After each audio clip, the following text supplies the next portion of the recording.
Delhi university में छात्र संघ चुनाव के दौरान हुआ हंगामा। एनएसयूआई संयुक्त सचिव और प्रोफेसर के बीच हुई बहस। डीयूएसयू चुनाव के लिए हुई वोटिंग। 28 सितंबर को रिजल्ट की घोषणा होने पर दिल्ली हाईकोर्ट ने लगाई रोक। कोर्ट ने कहा कि जब तक चुनाव में खड़े उम्मीदवार पोस्टर, पैम्पलेट और होर्डिंग नहीं हटा लेते हैं, तब तक चुनाव के परिणामों की घोषणा नहीं होगी। दिल्ली के सदर बाजार की शाही ईदगाह पर रानी लक्ष्मीबाई की मूर्ति लगाने का काम रोका गया। भारी पुलिस बल की तैनाती। डीडीए की जमीन पर लगाई जा रही है मूर्ति और ईदगाह प्रबंधक ने पहले भी जताया था एतराज। दिल्ली हाईकोर्ट ने लगाई फटकार। मुस्लिम पक्ष ने कोर्ट के आदेश के बाद माफीनामा रजिस्ट्री में जमा करवाया। 1 अक्टूबर को होगी अगली सुनवाई। दिल्ली नगर निगम की स्थायी समिति के चुनाव को लेकर भारी बवाल। आम आदमी पार्टी ने किया बहिष्कार का ऐलान। अरविंद केजरीवाल ने कहा कि सदन बुलाने का अधिकार सिर्फ मेयर को है। बीजेपी की नीयत में खोट है, इसलिए चुनाव करवाने में हड़बड़ी है। दिल्ली की मेयर शैली ओब्रॉय ने चुनाव 5 अक्टूबर को कराने का दिया था आदेश, लेकिन एलजी सक्सेना ने उनका फैसला पलटा।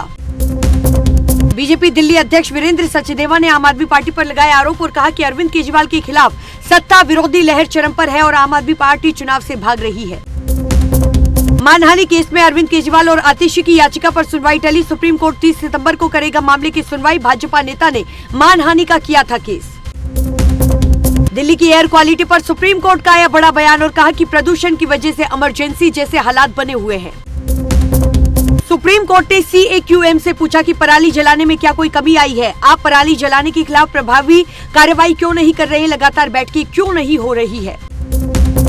बदलापुर में यौन उत्पीड़न के आरोपी अक्षय शिंदे के पिता ने बॉम्बे हाईकोर्ट से अपने बेटे को दफनाने की मांग की है और कहा कि लोग अक्षय को दफनाने नहीं दे रहे हैं। अक्षय शिंदे के पिता की याचिका पर सुनवाई करते हुए जस्टिस रेवती मोहिते और जस्टिस थाइये ने पुलिस को सुनसान जगह तलाशने और अंतिम संस्कार करवाने का दिया आदेश। पश्चिम बंगाल के सिलीगुड़ी में आए 2 छात्रों की कथित पिटाई पर सियासत हुई तेज और पुलिस ने दोनों आरोपियों को किया गिरफ्तार। बिहार बीजेपी अध्यक्ष दिलीप जायसवाल ने सिलीगुड़ी की घटना पर कहा कि इंडिया गठबंधन के लोग चुप क्यों हैं। आरजेडी नेता मृत्युंजय ने दिया बयान और कहा कि लालू यादव ने ममता बनर्जी को फोन किया, उसके बाद हुई कार्रवाई। लोग गुजरात, मणिपुर पर चुप क्यों रहते हैं? बिहार पुलिस ने बंगाल पुलिस को लिखी चिट्ठी और सख्त कार्रवाई की मांग की। 2 लोगों की हुई गिरफ्तारी। फर्जी डोमिसाइल सर्टिफिकेट के शक में पिटाई का आरोप। हाथरस में स्कूल में पढ़ने वाली दूसरी कक्षा के छात्र की हत्या पर बड़ा खुलासा। तंत्र मंत्र के चक्कर में बलि हुई है। 5 लोग हुए गिरफ्तार। स्कूल संचालक के पिता का तंत्र मंत्र पर था विश्वास और स्कूल की तरक्की के लिए बच्चे की दी बलि। बच्चे के जग जाने पर गला दबाकर मारा। स्कूल के पीछे लगाए गए नलकूप से पूजा का सामान पुलिस ने किया बरामद। 22 सितंबर की है पूरी घटना। संचालक की गाड़ी से मिला बच्चे का शव। जगन मोहन रेड्डी आज तिरुपति के भगवान वेंकटेश्वर मंदिर में करेंगे विशेष अनुष्ठान। वाईएसआर कांग्रेस के कई नेताओं और कार्यकर्ताओं को पुलिस धारा 30 का उल्लंघन करने का दे चुकी है नोटिस। केंद्रीय मंत्री शिवराज सिंह चौहान ने झारखंड पहुंचकर जेएमएम पर साधा जमकर निशाना और कहा कि यहां बीजेपी की सरकार आई तो काम हुआ, लेकिन कांग्रेस जेएमएम ने पूरे झारखंड को तबाह और बर्बाद कर दिया। शिवराज सिंह चौहान ने कहा कि झारखंड के लोग त्रस्त है, कानून व्यवस्था खत्म हो गई है, गठबंधन के लोग झारखंड को लूट रहे हैं। पंजाब के मुख्यमंत्री की सेहत पर शिरोमणि अकाली दल के नेता बिक्रम सिंह मजीठिया ने दिया चौंकाने वाला बयान और कहा कि भगवंत मान शराबी है, लीवर ट्रांसप्लांट की तुरंत जरूरत है।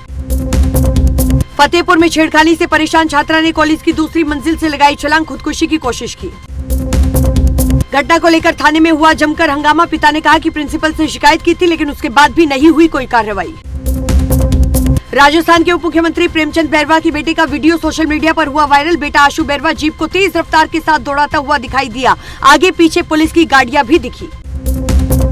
बेटे के वायरल रील पर आई राजस्थान के डिप्टी सीएम की अजीबोगरीब सफाई और कहा कि मेरा बेटा अभी बच्चा है, खुली जीप में बैठा है तो इसमें गलत क्या है। MUDA स्कैम पर सीएम सिद्धारमैया का बड़ा बयान आए सामने। कहा कि ये हमारी सरकार को अस्थिर करने की कोशिश है, इस्तीफा देने से किया इनकार। योगी सरकार ने जारी की साल 2017 से लेकर साल 2024 तक एनकाउंटर की लिस्ट। 52 अपराधियों में हर एक जाति धर्म के बदमाश शामिल।